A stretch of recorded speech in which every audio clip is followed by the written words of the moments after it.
তোমরা দেখতে পারবা যে টপিকটা আমরা ডিসকাস করব সেই টপিকটা হলো ফরেন এক্সচেঞ্জ রেট। তো ডাইরেক্টলি এই টপিকে যাওয়ার আগে আমরা একটা সিচুয়েশন রে বোঝার চেষ্টা করি।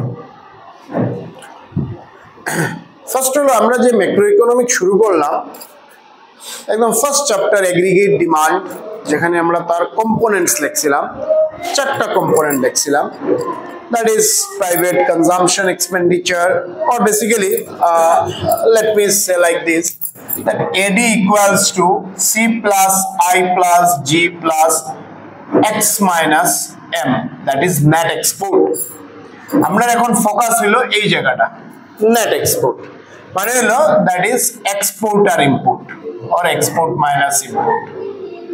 তো গল্পটা এখানে আমরা এক্সপোর্ট আর ইম্পোর্টের গল্প, that is in the globalized world। আমরা যদি আজকের কনটেক্সটে দেখি তাহলে আমরা দেখতে পাই যে একটা country, a single country is making trade with multiple countries, ঠিক আছে, like India, Bangladesh, Japan, France, whatever. India is making trade with many countries. Trade মানে ইন্ডিয়া কাউকে কিছু সেল করছে, কারোর কাছ থেকে কিছু পারচেজ করছে। Now sale and purchase যখনই আমরা কথাটা কই, আর as we are not in the system of barter, আমরা বার্টার সিস্টেমে না, আমরা মনিটারি সিস্টেমে। সেই মনিটারি সিস্টেমে যখনই আমরা এক্সচেঞ্জ করব, there is some medium, and medium is money, medium of exchange is money। But সমস্যাটা কোন জায়গায়? সমস্যাটা হলো every country has its different currency. India rupees, Bangladesh taka, Japan yen, US dollar, euro, pound, like this. Arabian countries a real, etc., etc. Different countries have their own currency.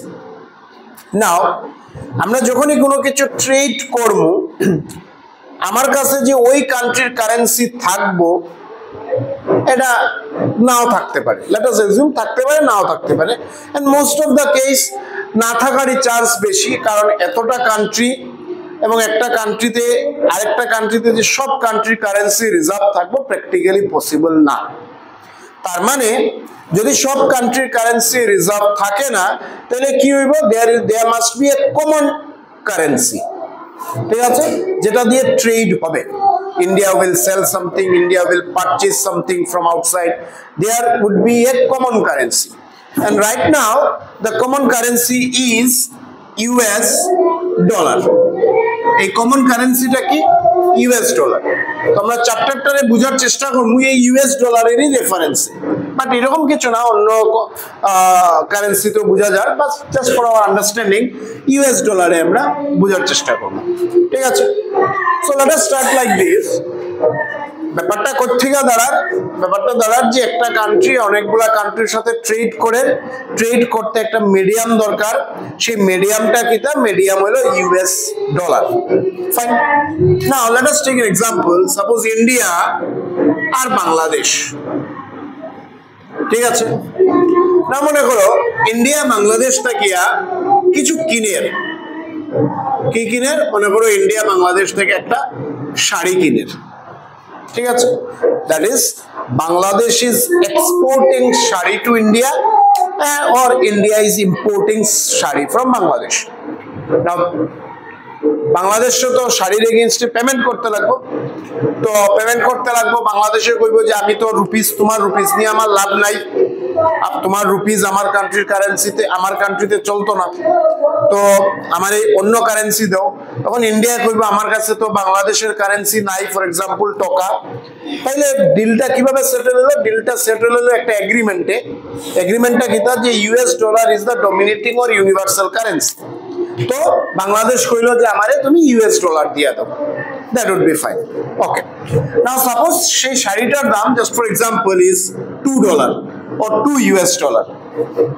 now আমি মনে করো Indian মানুষ, যার এই ডলারটা লাগে, কেনে লাগে, আমি বাংলাদেশ থেকে একটা শাড়ি কিনতাম, but age N Indian citizen আমার পকেটে আমি ডলার নিয়ে চলি আর না, কিন্তু কারণ আমার পকেটে ডলার রাখতে হলে আরো নানান obligations, government regulation আছে। আচ্ছা, আমার পকেটে ডলার নাই, what I have in my pocket, I have Indian rupees। যখন আমার এই ইন্ডিয়ান রুপিসে তো বাংলাদেশে শাড়ি দেন না, আমার চাই ডলার, তো আমি এখন ডলার খুঁজাইব, ডলার কই পাওয়া যায়। তো যে কোনো জিনিস আমি যদি আজকের দিনে মডার্ন ইন্ডিয়াতে বা মডার্ন ওয়ার্ল্ডে আমরা দেখি, আমরা কোনো জিনিস পাই, কই পাই? আমরা পাই মার্কেটে। কই পাই? মার্কেটে। আজকে আমার চাল লাগে, ডাল লাগে, পেন লাগে, বুক লাগে, কপি লাগে, ক্লথ লাগে, আমার কান্ট্রিতে আমার লাগলো, সেটা আমি কোত্থেকে যাইব? আমি সেই মার্কেট থেকে সেটা পাই যাব। তো সিমিলারলি আমার ডলার লাগে, আমিও যাইব ডলারের বাজারে। ঠিক আছে, এই ডলারের বাজারে কয় ফরেন এক্সচেঞ্জ মার্কেট। কি হয়? Foreign exchange market. তো ডলারের একটা বাজার আছে, ফরেন এক্সচেঞ্জ মার্কেট। বাজারটা কিছু না, বাজারটা হলো একটা ব্যাংক, কমার্শিয়াল ব্যাংক। বাজার কি? Commercial bank. For example SBI, UBI, UCO bank, like this. এইসব ব্যাংকে ডলার পাওয়া যায়। সে মনে করো আমি নিয়ার বাই আমার রাঙ্গিরখাড়ি এসবিআই ব্রাঞ্চে গেলাম, গিয়া ব্রাঞ্চের অফিসারে কইলাম যে আমার ডলার চাই। ফাইন। সো ডলার আমারে ব্যাংকের স্টাফে, আমার মুখ দেখে তো ডলার দিত না, সো ব্যাংকের স্টাফে আমার বলবো you need dollar, against this I have to give Indian rupees. Banker আমারে কইলো যে ডলার চাই, okay I will give, but এই ডলারের এগেইনস্টে তুমি আমারে ইন্ডিয়ান রুপিস দিতে লাগবে। তোমার $2 চাই, let us calculate like this যে $1 ইকুয়াল টু আমার কত দিতে লাগবে। The moment banker said that against $1 I have to give him, for example, 70 rupees, this is the exchange rate. That is, I am exchanging my Indian currency with dollar by giving 70 rupees. তার মানে what is the exchange rate? Exchange rate is $1 equal to 70 rupees. তার মানে $2 পাইতে গিয়া আমি ব্যাংকারে 140 rupees দিলাম। আমি ব্যাংকারে 140 rupees দিলাম, ব্যাংকারে আমার $2 দিল, $2 আমি ওই বাংলাদেশের সেলারে দিয়া দিলাম, সে আমারে শাড়িটা দিয়া দিল। Are you getting the fact? So what is exchange rate or what is foreign exchange rate?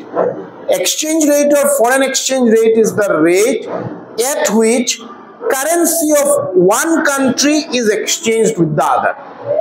একটা country's currency, for example Indian rupees, is exchanged with another country's currency, for example US dollar. That is exchange rate. ঠিক আছে? But ব্যাপার আরো অনেক কিছু এখানে। কি ব্যাপার? Let us see. যখন এই এক্সচেঞ্জ রেটের কথা আইলো, exchange rate is of two types. Exchange rate দু ধরনের হয়। One is called fixed exchange rate, another is called flexible exchange rate. Exchange rate দু ধরনের, একটার নাম ফিক্স আর একটার নাম ফ্লেক্সিবল। নামটা কি আমরা কিছুটা গেস করতে পারি যে দিস ফিক্সড এক্সচেঞ্জ রেট মানে এই রেটটা fix for a period of time, কিছু সময়ের লাগে এটা ফিক্সড। এই সময়টা 1 মাসও হইতে পারে, 2 মাসও হইতে পারে, 6 মাসও হইতে পারে, it may be 1 year, but this is not fixed, this is changing. সেটা একদিনে একবার চেঞ্জ হইতে পারে, এক সপ্তাহে একবার চেঞ্জ হইতে পারে, 1 মাসে হইতে পারে, 15 দিনে হইতে পারে, ইট ডিপেন্ডস।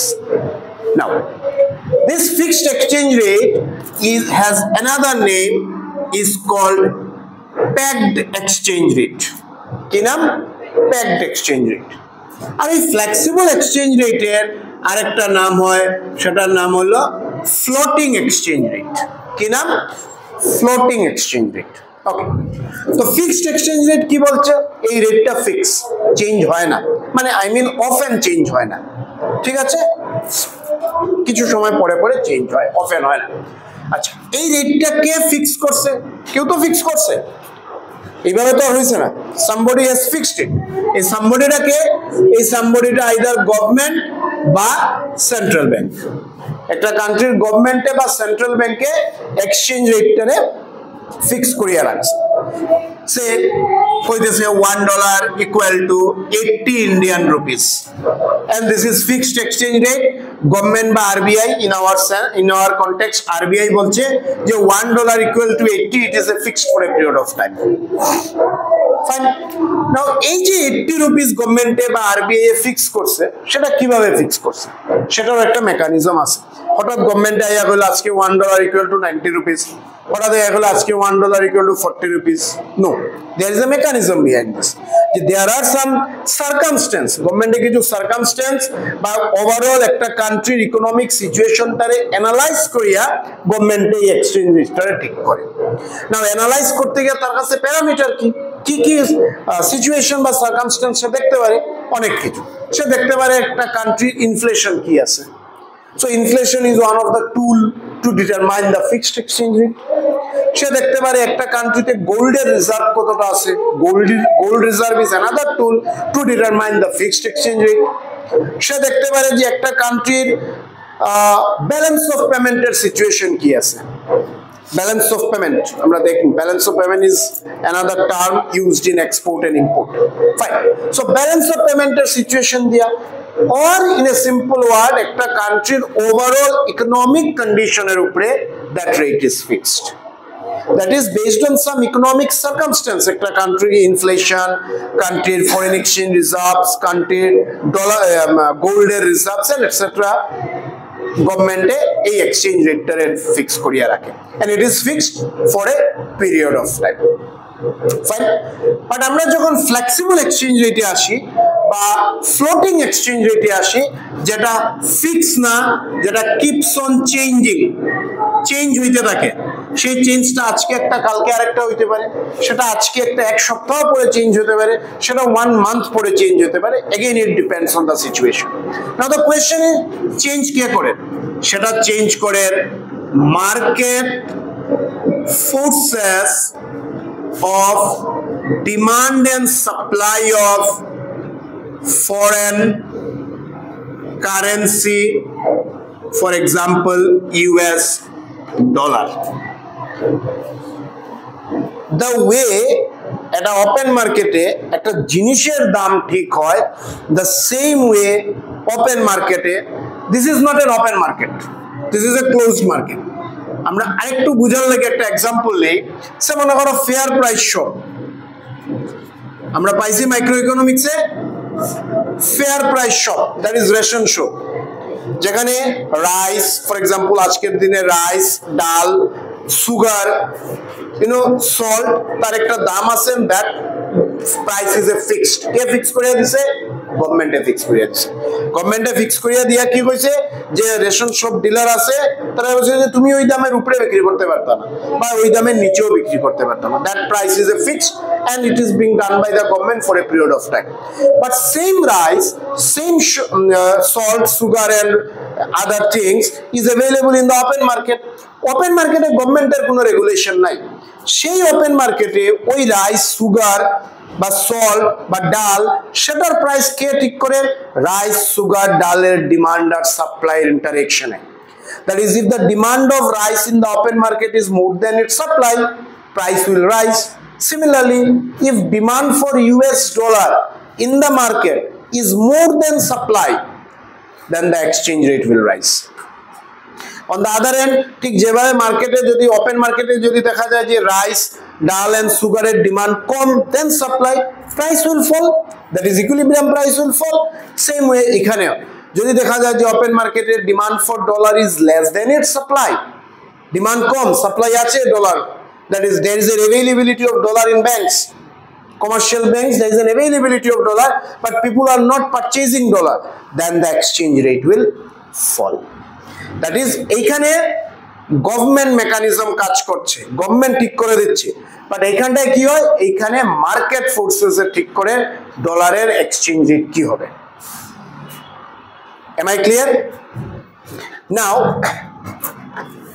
যখনই এক্সচেঞ্জ রেটের কথা আয় আর কি, এক্সচেঞ্জ রেটের সাথে দুটা জিনিস বেশি, I mean two things are related. These are, একটা হলো ডিভ্যালুয়েশন আর একটা হলো রিভ্যালুয়েশন। ঠিক আছে? ঠিক সেইভাবে একটা হলো ডেপ্রিসিয়েশন আর একটা হলো appreciation. Clear? Exchange rate devaluation, exchange rate depreciation, exchange rate revaluation, exchange rate appreciation. In this case এই দুইটার মিনিং সেম, একটু চেঞ্জ, আর এই দুইটার মিনিংও same, there is a with a minor change. Devaluation বা ডেপ্রিসিয়েশন কি বলছে? ডিভ্যালুয়েশন বা ডেপ্রিসিয়েশন বলছে যে একটা কান্ট্রির ডোমেস্টিক কারেন্সির ভ্যালু ফল করছে in terms of foreign currency. Let me repeat the line. Devaluation and depreciation says that the currency of a domestic country or the value of a currency of a domestic country falls in terms of foreign currency. Mane, let us understand. Rupees er value dollar er against e fall করেছে, ঠিক আছে? যদি rupees এর value ডলারের এগেইনস্টে fall করে, either it would be devaluation or depreciation. Now question হলো, devaluation আমরা কোন সময় করব? যদি এই ফলটা গভর্নমেন্টে ফোর্সিবলি করে দেয়, গভর্নমেন্টে যদি ফোর্সিবলি আমার দ্যাট ইজ রুপিস এর ভ্যালু কমাই দেয় ইন টার্মস অফ ডলার, এটাকে বলবো ডিভ্যালুয়েশন। আর সেম জিনিসটা যদি গভর্নমেন্টে না হইয়া মার্কেটে হয়, মার্কেট মেকানিজম বা মার্কেট ফোর্সেসে হয় যে ইন্ডিয়ার রুপিসের ভ্যালু ফল করছে in terms of dollar, it is called depreciation.